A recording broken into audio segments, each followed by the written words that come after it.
Hey y'all, my name is Annie Jane Cotton, and I am originally from Crystal Springs, Mississippi. Moved to Central Appalachia almost a decade ago.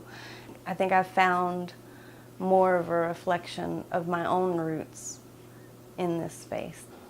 I don't want to say poverty isn't a trap, because I think that's not true to a lot of experiences that a lot of people have, myself included. I mean, I left home at 17, coming out of a very difficult home life, that poverty was a huge part of that. If you want to say poverty is a trap, then I think you have to say it's a systematic trap that is a direct result of capitalism. I don't think you can say like poverty is a trap that family members put one another in. You know, I think that's not the case.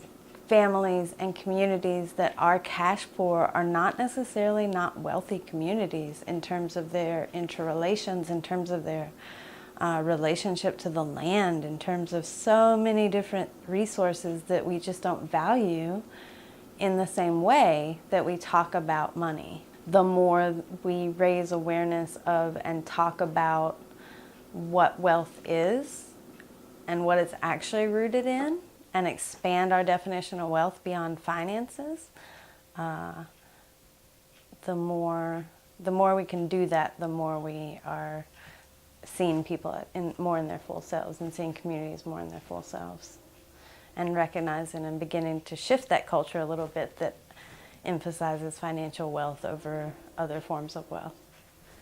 So, I would say poverty is a relative term. It's hard to define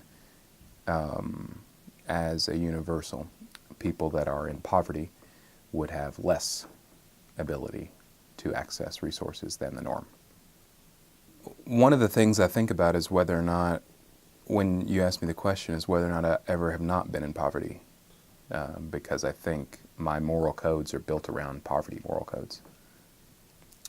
So it's all really complicated. Some pieces of poverty are positive, sharing, community, problem solving. Other parts are not. It means you also get bad schools, typically, bad nutrition, bad health care.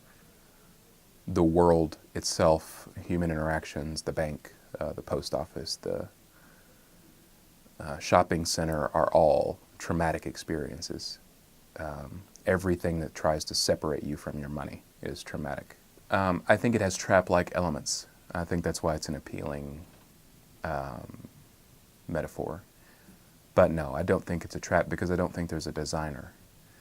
The system is the designer. My name is Oakley Prosser. I was born and raised here in Wattsburg, Kentucky, currently 25 years old.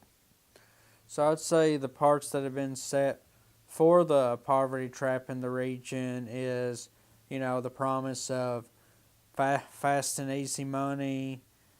And then the other part is, so many, with the cost of living, it keeps going up while the minimum wage stays the same, So people who set it up are always the super wealthy looking to exploit the region. Like this region is very rich, and in the best possible future, I would be teaching the people here how to use their own resources and make the money that comes from this region for themselves. There's so many resources, teaching them how to use their own resources, building farmlands on, former strip mines. Now so right now we just have to stick together to be able to get out of it. My name is Adam Drewer. I'm 34 years old. I live in Hazard, Kentucky. I work in retail. And what am I about is rock and roll and destroying society. There are powers that keep people down because they make money off of it. People get taken advantage of all the time. People come in, They steal your identity and sell it back to you, basically. You know, if I was from somewhere else, the things I would do wouldn't really mean so much. I like the quiet. I like that I live in the last house on a dead-end street. There's a graveyard up the road. And I got it made. A just economic transition would mean the coal companies would fuck off, and the people would get a business that they control and that they do on their own, and they prosper. My name is Chris Hampton, 39 years old, reside on Callan. Poverty's like a trap because once you're at that level, you really have no way to get out of it. Once I did start working, I stuck with it, became a manager and everything. Climbed up the ladder, but I didn't actually go up a rung. I just put the blue shirt on and acted a fool for about 3 years. It's pretty fun, you know. When I worked at Wendy's, found out Mom had cancer, and I didn't know how long I was going to be in Florida. I couldn't give my number. I come back and I was fired. The one at Little Caesars, I didn't have gas money to get to work. Fired. They're way too easy just to like kick you while you're down.